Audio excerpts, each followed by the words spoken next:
Hello, everybody, and welcome to Outraised Voices. I'm so glad you're here. And if this is your first time being here, thank you for showing up. I appreciate you.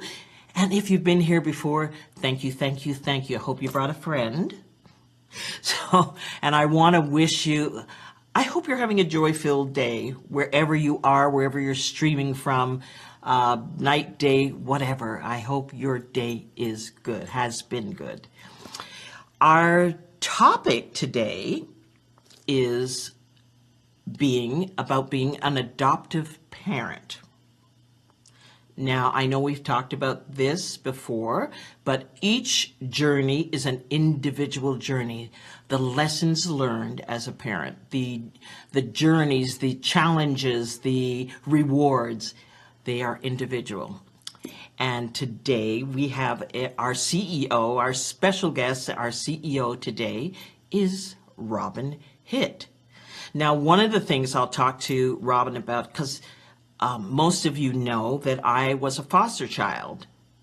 And I was curious when I started researching doing this show, the differences between being a foster child and not being adopted. Did I have the same emotions? Would an adoptee have similar emotions, go through similar thoughts as a foster child? So that's part of my curiosity, and that is something I'm going to ask Robin about, because she's done extensive research. So without further ado, I am going to read Robin Hitt's biography. Robin Hitt is the author of the newly released book, Open-Eyed Adoption, Real Help for Those Parenting Adoptees. An adoptive mom herself, she researched to discover the missing pieces she needed for better understanding. She interviewed birth moms, adoptive parents, adult adoptees, doctors, and therapists, which became this new book to encourage, educate, and equip adoptive parents, grandparents, and adoptees. Now, Robin is a life and business coach and a certified Daring Way facilitator. Now, I hope I said that right. In the work of Dr. Brene Brown, and leads workshops on topics like imperfection, shame, and vulnerability. She lives in Colorado with her husband and mini Labradoodle. So welcome, Robin. Welcome. So Robin, Open-Eyed Adoption. I told you that I love the title of this book, and I'd love to hear I think our audience would like to hear where where the title came from, all of that. Yes, I have to give credit to my husband. He came up with that. We wanted the book to portray the raising of children rather than the journey to adopt, which is so often what I see books about, the waiting and the paperwork and the failed, the fall throughs and all that. It wasn't about that. Mm-hmm. It was about the raising of the children and the different challenges that can come up that we didn't know at the time, but that's what the book is about. Mm-hmm. I went from starry-eyed to open-eyed, and that's why he came up with that, I think, beautiful title. Oh, so, it's fabulous. It is fabulous. Now, you married your childhood sweetheart. You were together from age 11, 12, or? Yes, yeah, yes. Yeah. He put his bony little finger in my face and said, "I'm going to marry you." And when he was 13, and I was like, I'm just going to have fun. So at 20, we did get married. Mm-hmm. And we weren't together all of that time before marriage, but, rocky road, right? Mm-hmm. What is that song, Bless the Broken Road That Brought Me to You? That's more what we had, a broken road. Who's that by? I kind of like that. 20, that's a song. And so at 20, we got married, Yeah. and next month have been married 48 years. So Oh, I think it's going to work. I think so. Congratulations on the Thank you. longevity of that being together, because that in itself is a challenge. So you're married and you maybe decided ahead of time that you were going to have children, or how did that work for you? Yeah, we talked when we were dating, how we wanted children, and I wanted two, he wanted three. I'm second born, he's third born. Maybe I don't know if that has anything to do with it, but I knew I didn't want a huge family, but we did want children with Yeah. all our heart. And I wanted to specifically bear his children, so that was a big deal for me. And we didn't know. We waited 4 years. I called them the obligatory 4 years, so that we could be married for a while and figure things out as a married couple and then become parents. Yeah. So when we started trying, all of our peers were getting pregnant and having babies, and nothing was happening. And so 14 years of infertility paved our path to becoming adoptive parents, because I didn't want to give up, honestly, on, trying to bear his children. But at the end of the day, I wanted to be a parent more than I wanted to carry his child. So we started looking into adoption. Because the And that's 14 years in itself is a journey, and a painful journey, I would imagine, to go through. very much, Yeah, yes. yeah, yeah, and Yeah, just over and over, like it's so monthly, right? It's just like, it felt like I was a failure, and we didn't really ever come to realize the biological or whatever problem we were having. We went to a specialist, and we had a lot of testing and a lot of procedures, and none of them worked. And finally, the doctor said, look, I could keep taking your money, but honestly, there's 3% in the nation who we don't have any answers for, and you're in that 3%. And so we kind of went home and went, should we feel special? I mean, 3%, and we're in it. So that wasn't very fun, but it took a little while for me to kind of warm up to the idea of adoption. I had this silly notion that I could not love someone else's child. I was so fixated on carrying his child that I just I couldn't imagine, And I talked with some dear friends, and I had an experience which I talk about in the book. I don't know if you want to go into that, but that actually got me to a place that I was like, oh yeah, I could take you home and love you in a New York minute till the day I die. I love and then this. I'm sold. I love this, and it not a silly notion. You have to go through that. It's like, Yeah, can I think so. really love somebody else that I don't know their DNA or their, all of that Their stuff. story, The yeah. story on whose shoulders they will be standing, as well as my own. Right. Yeah. Right. So, yeah. We all got stuff. Yeah, we all got stuff,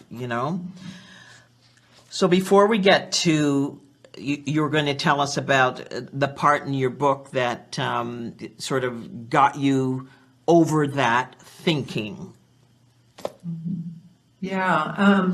So I was a registered nurse during those days, working in the hospital. I did a lot of different kinds of nursing because I like variety. So I had an opportunity to go on a mission trip and be on a mercy ship in the Caribbean at Dominican Republic.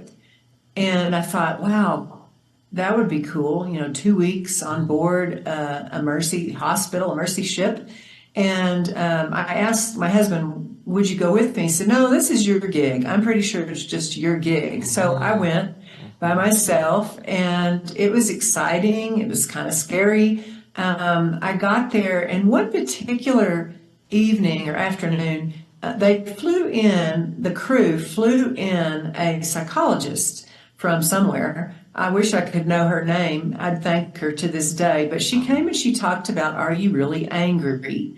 And I thought, what a catchy title. No, I'm not angry. And so a bunch of us, like hundreds of us in the crew, like doctors, nurses, and people who came to help, all crammed into this big room on board. And she talked about, you've done everything right. You've served, you've done, you've tried to be a good person, all this stuff.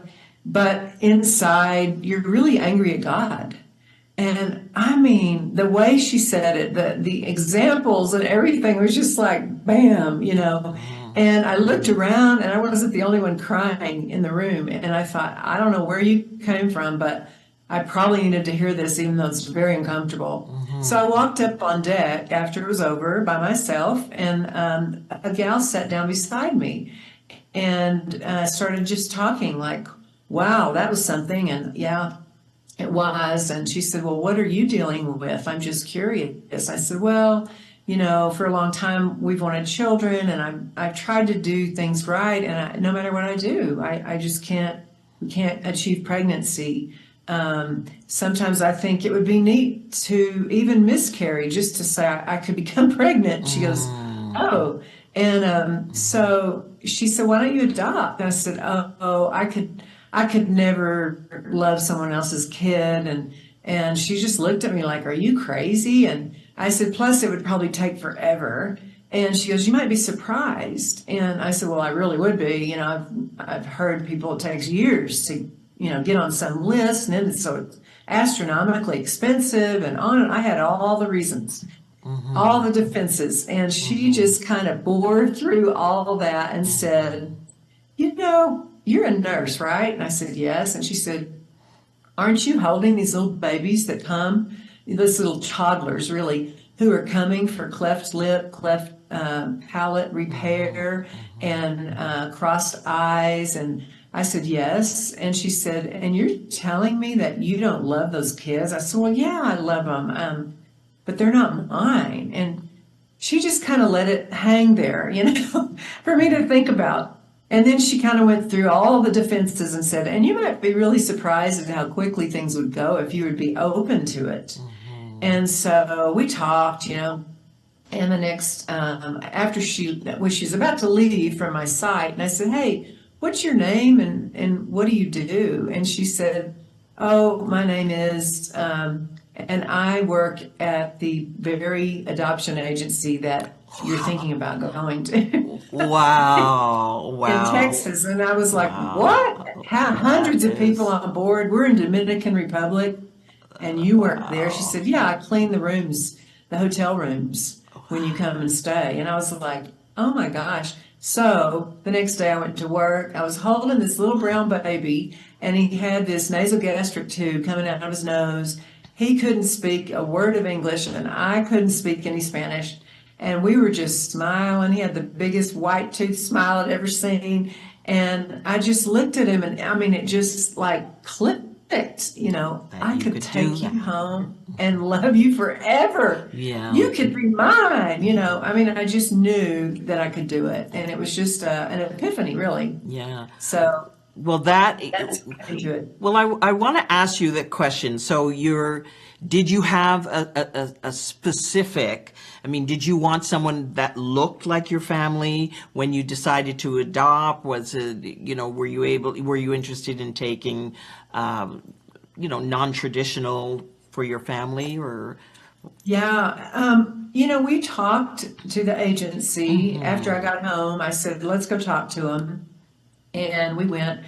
And at first it was like, okay, we have lots of foster kids. We have older ages. We have all these, special needs. We have international and all this stuff. And I was kind of overwhelmed, really, with all of that. I had heard stories like, oh my goodness, I'm just new at this. Don't test me like this, But I thought, I want things as close, like infant, Caucasian, as close to our situation as I can get, because I know, and especially now I know, for real, that every difference is another layer of challenge. Yes. And Yes. so, I mean, that is true. That's a fact. And I Yes. kind of sensed that it might be. And I just thought, boy, I'm already 33 and I don't know. I mean, I feel like my life is, I feel so old at 33. Yeah. Well, this is such a And big journey. This is such a big, huge decision. It's a it really huge was. decision whether you have take on a baby, whether you can get a baby or a transnational, or it's a Yes. huge Special decision. needs. Special needs, Yeah. and you have to be And true to who you are and what your self, needs are, because you will be absolutely. raising a child, It's and that's forever. yeah, yeah. It's forever. Hmm. Hmm. A huge thing, like you Yeah. said. And so went home from that conversation, kind of discouraged, like, oh wow, I didn't realize that there was so much That to think bra. about. Yeah. And so later that year, that same year, we got called in May, and they said that was in March that we talked to them the first time. And later in May, they called us in and they said, we have a situation. There's a birth mom, and she had chosen a couple, and the couple just called and said, this isn't our child. We don't have any peace about this child. We're missionaries and we're about to go back out, and we really do want to adopt, but it's so clear to us that this child belongs to someone else. Right. Who does that? I Yeah. mean, anyway, so they said, oh, wow, she's 8 months pregnant. Like, that would have been nice to know earlier. That was behind the scenes. And so they call us in and they say, your profile looks a lot like this other couple, personality wise, and your interests and all that. And we're wondering if you would consider praying about and just thinking about taking this child, adopting. And I was like, is that how it's done? Like and they said, go back to the hotel, and guess who cleaned our room? That same girl that I Oh, had wow. met on the ship. But they said, go home and, pray about it tonight. And I thought, one night? I mean, Yeah. I don't even know how to answer you, so we went back to the hotel. I dreamed that I was so like, okay, I've got to know forever. This is huge, Yeah. And I dreamed that I had to pick between a pink or a green baby. And I woke up just going, I got nothing. What do you have? And John said, well, I think this is our baby. And I don't think it's a boy like they're talking about. And they were saying, we think it's a boy. And Yeah. by the way, she's 8 months pregnant. And I was like, oh. So we went ahead and said, yes, let's do this. And Wow. so that's kind of how it came about. So, but you have two girls, We do. you have two Yes. girls that you've adopted. So that's baby number one, beautiful. And you come home Yes. with this beautiful baby. And when do you decide that, okay, we can do this again?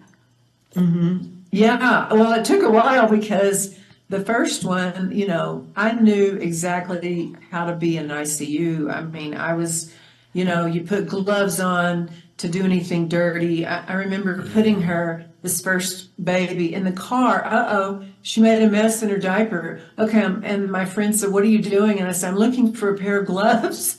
And she said, No. you're going to get over that. Yeah, yeah. Oh, that's wonderful. And I said, oh, I guess so. That's not what moms do. Oh, that's So I was learning to be a mom, Yeah. and I did quit ICU because I wasn't sleeping, and I thought I can kill somebody. This is serious, and I'm not getting the sleep as a new mom that I need. And so I transitioned into working part-time at a doctor's office, which I loved. And it took a while because she had a lot of allergies, a lot of formula intolerance, And we had to figure out, so she was colicky and she cried a lot. So I really wasn't ready to tackle anything before about 2.5 years. And then we started thinking about, I don't. And then I had this silly thing like, I don't know if I could love anybody as much as I love her. Hang-ups, right? So my friend said, you could. And she said a beautiful thing. She said, you know how different people bring out different parts of you? Well, that's how a second and a third and a fourth and a That's fifth true. child are. They bring out another part of you, and I you love go to that. them. Your heart just completely embraces them, and they just call out different things. And I was Yeah. like, wow, I didn't know they had that much power. And she was right, of Yeah, I course. love that. Yeah. And So so true. we did apply actually between the two children. The agency came to us again and said, we have a little boy. We know that because they've tested the gender. The gal's still pregnant, but it's a little boy. And would you consider taking this little boy? And I was like, I mean, it's kind of soon, for me, but what do you think? And he said, oh man, I'd love to have a son. And I said, yeah, but didn't you tell me that you felt like we were going to have two girls? And he goes, yeah, I did. And I said, well, so we kind of grappled with that, and we actually turned that little boy down and said this child did the same thing that the first couple did with us. We said, this is someone else's child. And so, and I got to see that adoptive parent couple and the child, and they look alike. It was just great to see that later.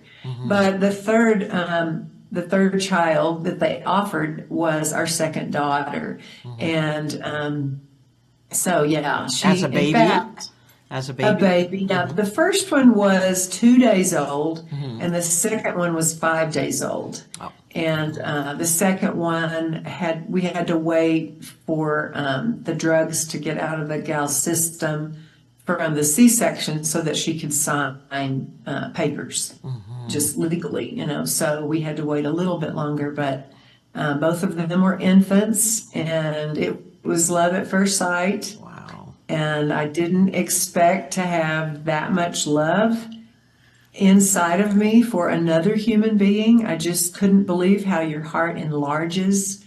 And that was a real like, wow. I guess if you have 10, it's the same. I don't know. I don't know either. I just have one. It just, but there's lots of love to go around. We realize Yes. that as human beings, we do have lots of love to give. When Yes. exposed to that, and you realize, oh yeah, I didn't know I had that in me. But many parts, we Yeah. have many parts.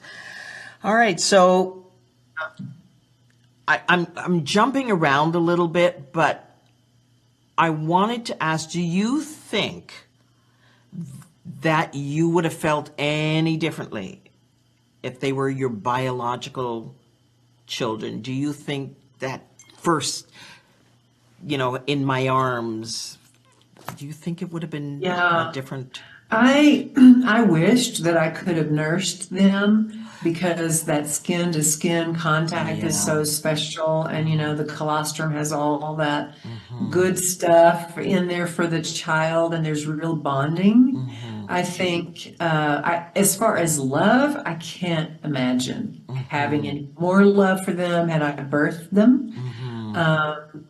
My figure didn't change, which I guess made it easier in some ways. That's true, yeah. But and I wasn't sore, I guess. Yeah. Pregnancy Yeah. leaves you. But as far as the love, I cannot imagine. I never, until this book, and I've had to talk about them as my adopted children. I've never introduced them or even thought of them as my adopted children. Right. They're my children.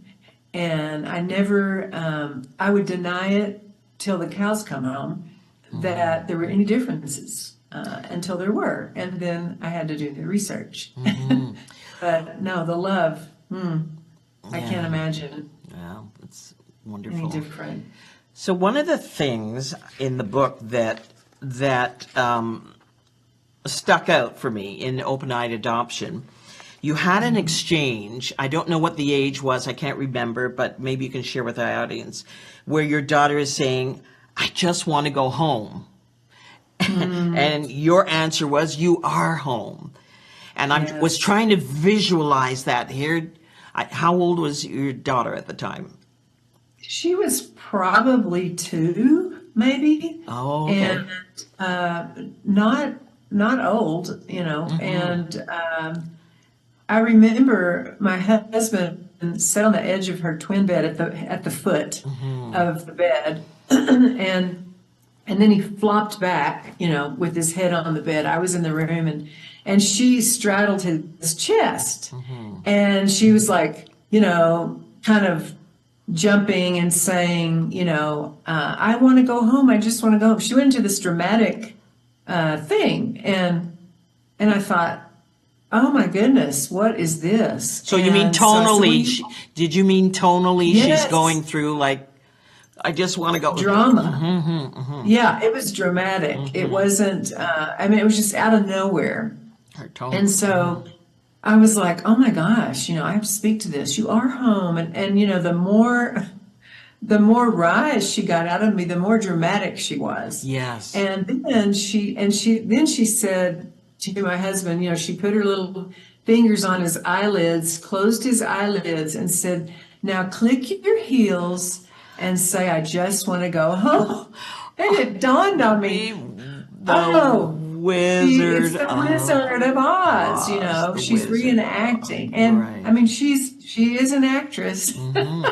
But what are you feeling? I mean- What are you feeling at that time? I mean, when you're hearing that and you're going through something else, because this little girl is being dramatic, but how is your body somatically Oh handling man, that? I am feeling this viscerally. I'm Yeah. just clenched, you know, my stomach's in knots. I'm like, oh, I've got to save this situation. I've got to come to her aid and say, you're home, you know. And being 2, I couldn't go into a whole lot of stuff, but just to reassure her that she was home, I just went right into mom mode. Yeah. And then I felt kind of silly after I realized it was Wizard of Oz. I was like, oh, okay. So, but then later, you know, that sentiment kind of reemerged much later in her life, that I was like, I should have spoken to it then. But what would have been, so as she's doing that at 2, what is the story? Because there's a story in your head. What do you think is she talking? Where is this coming from? Because you don't know it's the Wizard of Oz yet. So you've created a story. A story. Yes. Yes, and the story is she thinks that she belongs somewhere else, that I'm not her mom, that dad isn't her dad, and that she is lost in the world, and she has no home, and she's trying to find out where's home. I mean, it was huge in about a nanosecond. You know, I had just gone from 1 to 10. Yes. You know, but Yes. because the reason it was so shocking is because when the agency handed us these precious little infants all wrapped in swaddling clothes, you know, they thought at the time they have no history, no past. You just take this baby home, create a wonderful life, love them, and everything will be fine. You know, they don't know anything. And of course, I've debunked that. And they have too, actually. I mean, to be fair, they've learned a whole lot, and everybody's learned a whole lot since 35 years ago. Yes. But at the time, that's what we thought. They had no memory, no history, carried in the womb, given to me at birth, and I just couldn't imagine where in the world is this like deep in her psyche that's coming out. And, you know, it was very troubling, very troubling. So speaking to the agencies back then, did you have support on how to handle or for yourself? What's the care around yourself? What is the care around having an adoptee? What kind of support did you get? Not a lot. And again, I want to say I love this agency. I love the people. And they've learned so much. They've learned better, do better. But at Yes, the yes. time, I could call if there was something. But to be fair, I thought I had it. Like I don't need a lot of support. I think I know what I'm doing here. Yeah. Except every now and then when something like this would happen, I would just go, what is this? But I didn't really, there was no support as far as call this person if you run into something. I mean, we didn't think we were going to run into anything, so nobody said that. I think people called when their kid ran away or something huge. But if you just kind of bumped into some of these conversations, I don't think they would have known what to say either. Yeah. Just do your best. Yeah. And I didn't think, I guess, maybe I'm pretty independent. I didn't think, oh, I should call, I should get help, I should get somebody weighing in on this, because I don't know, I just felt like I'm the mom, I'm going to figure this out, and we'll just plow through it, So just like a mom would do. Yeah, I was trying to be mom. Yeah, and there's not a community at that time. Where was the community that you were going to go to and say, oh, how did this work for you and how did this work for you? There was no community, or maybe there was, but you didn't know of a community at that time. I think adoption back 30 something years ago was very isolated. I mean, we were the exception. I mean, still, there's only a third of the population of the United States today that is involved somewhat with adoption, like being an adoptee, an adoptive parent, grandparent, or the adoptee themselves. That's a third of our nation. So it's still, not, 100 million is a lot, but it's still not the most of everyone. So I had lovely, dear, close relationships with girlfriends, and I walked with them through all of this, but it was just as much as an enigma to them as it was to me, because they, I didn't know anybody that was adopted or was raising adoptees. That's right. So I was kind of trailblazing in my world. And I would have loved to have known other people who were. And it took about, 30 years, 28 or 30 years to find that person. Right. So did you raise the girls like you were raised? I did. Yeah. Because I believed that I had such wonderful parents, and I believed, it worked for me. I've got lovely siblings. We all get along. We love each other. Everything's good. And what's good for me is good for them. I didn't know what I didn't know. And I started seeing these behaviors like shame that I didn't know what to do with. And I thought, well, nobody likes to be spanked, for instance. I should have never spanked them, ever. But I was spanked. And it was always in a loving way. In other words, I wouldn't do it like run around the room and scream at them like I had seen people do. This is the way we did it. We went to our room, or their room, closed the door, sat on the bed, put them on our lap, talked to them about the offense, and told them that there was a consequence for that, laid them over the lap, swat them on the butt, not the legs, not the back, just on the butt. And, maybe 3 or 4 or 5 licks, depending. But I was very aware that I have to be regulated myself, even back then. I cannot go in angry. So, because this is not about, expressing my anger.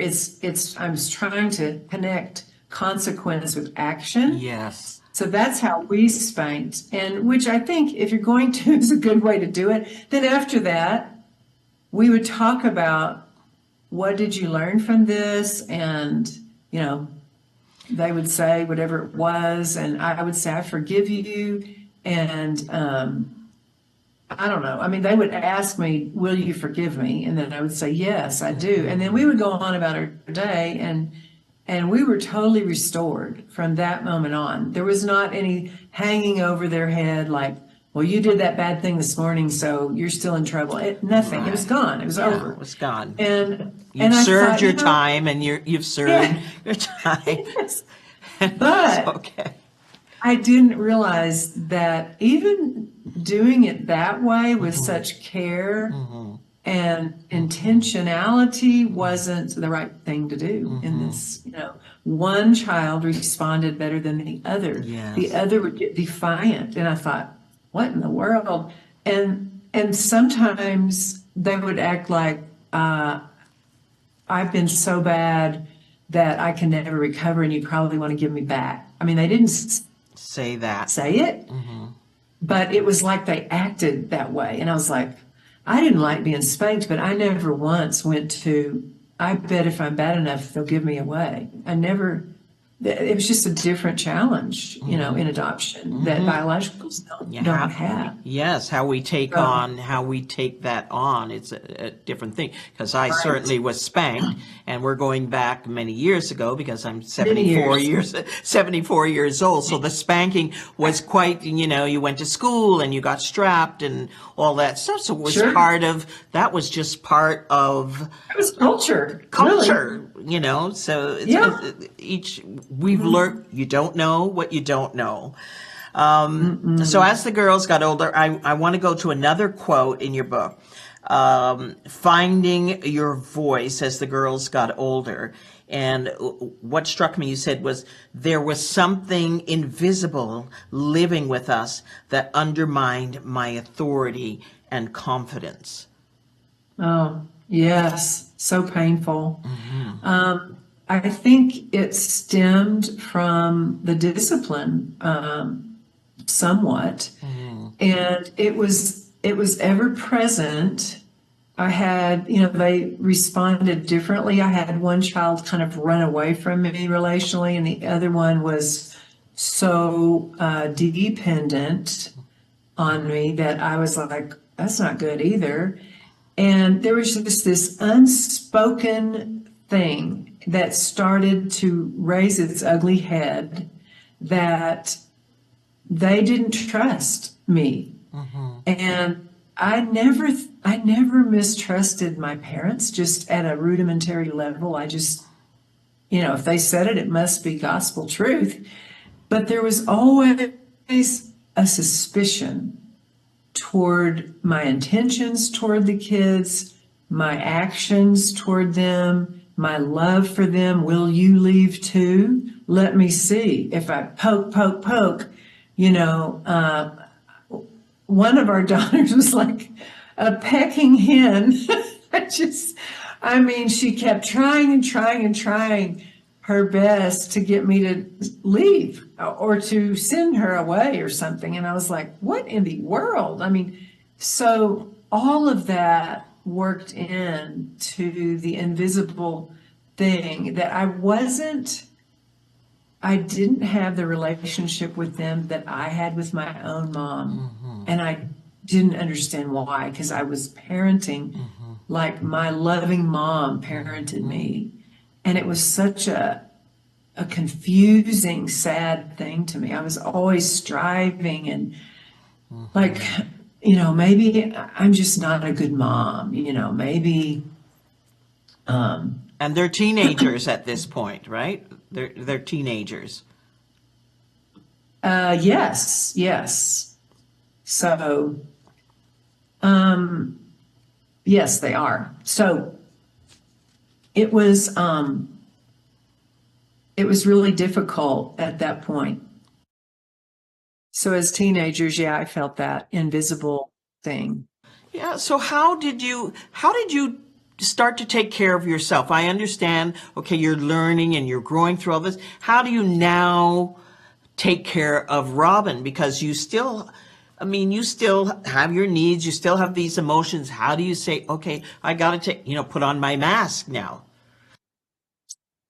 Yes, so much of their high school and college was me wearing a mask because I couldn't, at the very, just being very vulnerable, at the very heart of things, I couldn't take it if they didn't love me back as much as I loved them.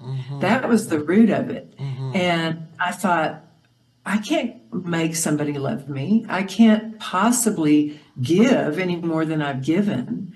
And it hit me one day. If I was to drain all the blood out of my body, it wouldn't be enough, to give to. And that's when I started interviewing people. And I found this adoptive mom, and we started talking. That kind of helped a little bit. I also heard about the research of Dr. Brene Brown, which I am now certified in her work, and also lead other women to recognize shame when they're feeling it, and how to become resilient, and to develop a practice of self-compassion, which I think everybody should do. Absolutely. And so I think I've learned as I've grown that as far as it depends on me, I can love with my whole heart, but I cannot extract that from anyone else ever. I'm not responsible for their behavior.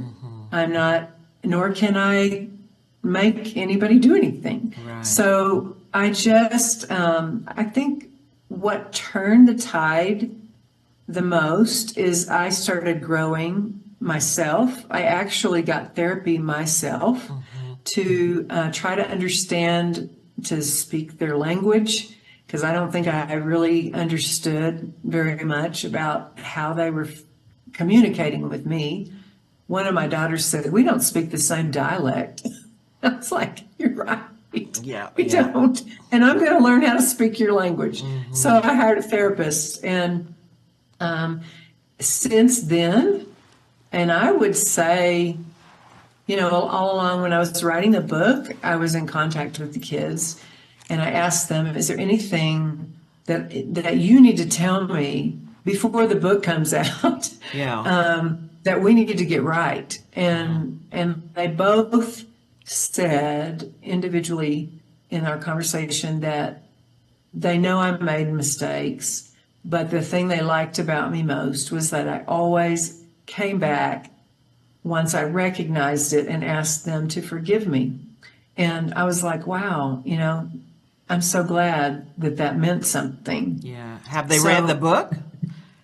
I don't know. I've not asked. I gave them each a copy, of course. Yeah. But I don't want to pressure them. And they've been really good and very communicative. One has gotten some help for herself, and one is considering. So, we all just kind of take it as it comes, I think. Well, I'm going back to the question I sort of brought up initially in the intro. And as I listened to you, the adoptee versus the foster child, those emotions of a foster child. And for myself, and being raised with a couple of families, but did I feel, certainly I didn't feel connected. I wouldn't say connected, but that I didn't belong, and there was always a sense of looking, where do I belong? Who are my people? Yeah. And it sounds like when I heard you talk, that adoptees feel the same way, even though they're in a loving, supportive family, and you think, well, all is good, because I would look at an adoptee and say, "Oh, you're so lucky. Somebody wanted you. They wanted you. They said, yeah. They said yes to sense, you." Right? It makes sense. Yes. I know. And yet, even now, even sort of recently, I've heard from one of them that said, I was always, other people said, "You should be so grateful." There's books about this now, that the adoptees are pressed into feeling or expressing gratitude for all that they've been rescued from. Oh dear. And they don't feel that way. Yeah. They said, it wasn't my choice. I had no voice back then. Yeah. And they're right. I mean, I don't think we can expect gratitude. I think, I'm glad that we get to be their parents. And I think somewhere along the line, my husband, the title producer for the book, he said to me, I think what we would love to have is we would love to have our kids adopt us back like we adopted them. Ooh. And I said, that's what I'm waiting for. I think you're right. That's wonderful. John, wherever you are, that's yes, that's wonderful. Yeah. But we do think that people have said, oh, you're so lucky. They've said that to me. You were in this home, you learn, you escape, you learn, you have. I am resilient, and your kids are resilient because of it. They are. But it doesn't mean that we don't have our scars, that we have to, will eventually, disappear. But they are there. And it doesn't mean, I know somebody said to me, well, why am I grateful? I didn't ask to be born. That's it. Ask to be Our born. daughter said the same thing. Yeah. I didn't ask for it. I didn't get to choose you. Yeah. And I think that's what has to happen eventually. Yes. I mean, that's what you would like to happen eventually. And I don't know. I mean, one of them said recently that she just feels like it's not the adoption that she has to work through. It's the relinquishment that she has to work through. So, in other words, there was a need for her to be adopted. It wasn't that she was placed in a loving home. That's not what she's working through. She's working through that whole emotional piece that's invisible and always present. Why? They would say, why was I adopted? And I'd say, for each of them, I would tell them their story. And your birth mom didn't feel like she was at a place where she could raise you. Like she really wanted you to be raised by two parents. And that makes sense intellectually, but emotionally, then they would go, okay, but why? So that emotion just doesn't catch up with the intellectual as quickly. And I think there always is the story, who are my people? Why? Who are, there is that thing out there that, that unspoken, well, I may never meet them. I don't have some adoptees and foster children say, I don't want to meet them anyhow. And others, like myself, were dogged in terms of finding them. So, you wonder with your daughters, because they have their own stories around the why and what they probably over the years created in their heads, why I wasn't good enough or they didn't want me, da-da-da. It's I think bringing this open-eyed adoption from the standpoint of what you saw, what the kids, what you saw in your children, what you saw in yourself.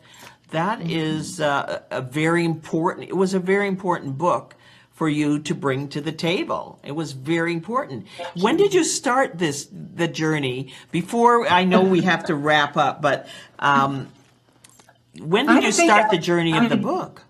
Yeah, when I met this adoptive mom, when the kids were like late 20s and I really was lost. I mean, it instead of getting better, it just got worse and worse. Our communication was horrible and it was just like, what in the world am I doing? And everything kind of fell apart. My little Disney World, dropped off.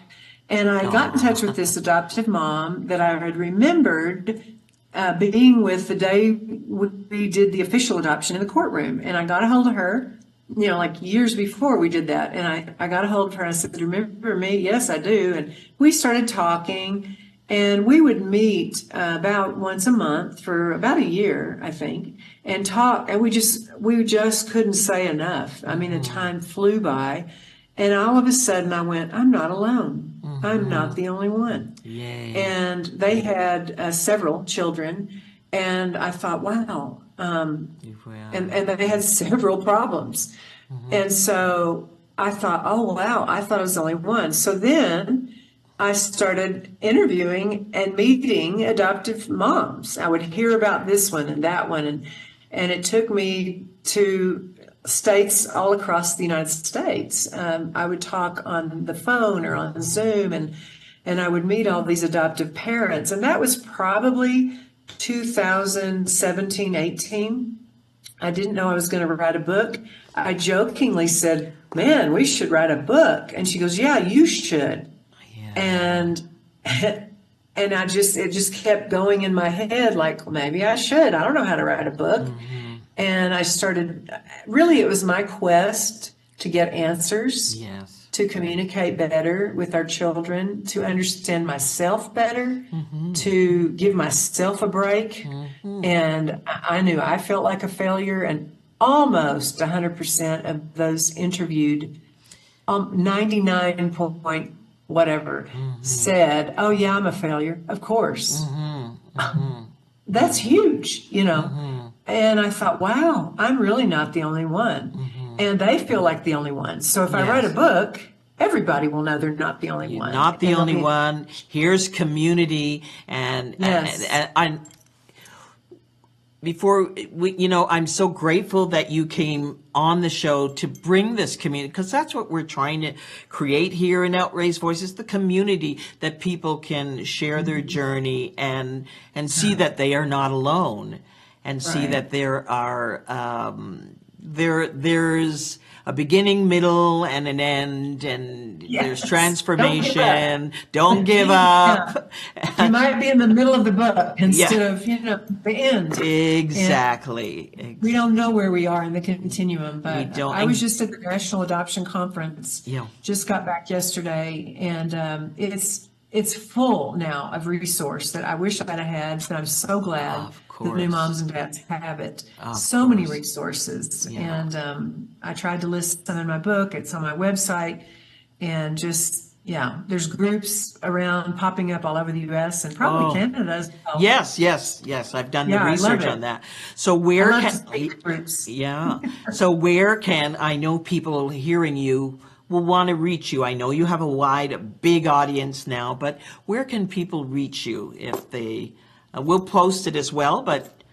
Okay, great. Well, you can call me for coaching or just a free inquiry call at 719-435-0777. And you can also get me at robinhitt.com. Yes, that's HITT, but we will have that posted. Thank you, Robin. I'm sure I'm waiting for the feedback and for people to ask questions and to, when we talk about this or when we're doing shows, as you know, even if you reach one person, Yes. 5 people, that's the Yes. gig. That's Worth what it. we want to serve these people. So, Yes. and people, Don't be isolated. I'm still growing up in this, so Me too. Me too. Yes. I'm learning all the time. All the Thank time. you so much, so Yeah. much for this opportunity. This was such a blessing to be Yeah. on with you No, today. thank you. I really, really appreciate, and also thank you for the support. For those of you, I think I've talked about, I've been procrastinating with my book, and Robin has supported me in saying it will get done. And she even said that Yes, before it we will. started the show. So if you're out there and ready to write a book or talk about it, it will get done. Give yourself some grace and just move forward. And a hug, and move forward, and also just find some joy and laughter and peace.